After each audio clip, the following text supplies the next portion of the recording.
I never thought I'd write a book. Honestly, if you'd told me that 15 years ago, I'd probably have laughed. Early in my career as a techie, I hated writing. Give me a whiteboard, give me Visio. I was happy. But ask me to write a document, I'd avoid it. But something changed. As I moved into leadership, especially consulting, I realized knowing the answer wasn't enough. You had to explain it in a way people could actually understand and use.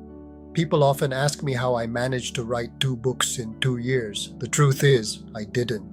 It actually took 4 years. Sometimes I'd write for hours, then nothing for 2 weeks, sometimes even longer.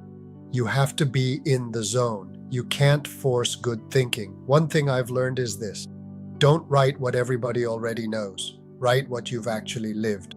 Frameworks can be learned. Technology changes. But nobody has lived your experiences except you. That's what makes them unique. That's really where these 2 books came from.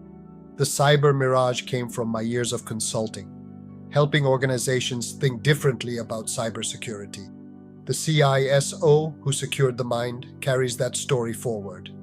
Sarah is the CISO now, and she's discovering something every new CISO eventually learns.